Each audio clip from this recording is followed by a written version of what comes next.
vlog! What's up? What's down? Yes, these are the Filipino merienda, aka snacks. First, we have here the ginataang bilo-bilo. Yes, it has like a lot of ingredients. Yes. And this one, Yes. this one is the kamote cube. What's that? Kamote cube. It's a sweet potato that has a lot of sugar. It's sweet and sugar. Is it? Sweet potato.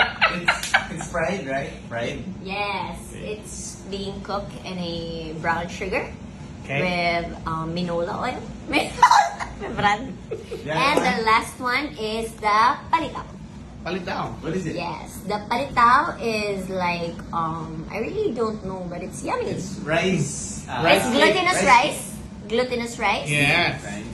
Yes. And then how do you eat it? How do you eat it? When you eat it, it's like this, and then you mix it with nyog. It's the coconut, and Okay. then the sugar with a little bit of sesame seed. Oh. It's like you, palitaw. Can you teach us how to? Sometimes you're there, sometimes you're gone.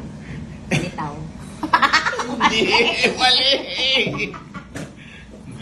You're there. Lulubog, lilitaw. Yun. Yes, sa saradong. Can you teach us how to make one? Yes, of Okay. course. I can So you teach take, you. you So take you one take this. piece. Okay.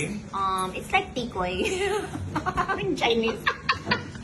And then. And then you put this coconut Okay. there. And then you put this sugar with sesame seeds. Okay. And you smell it, and that's it. You won't chew it.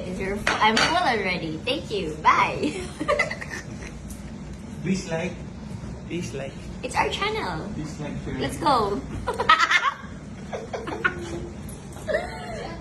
Please share. Nakalokohan na tayo dito.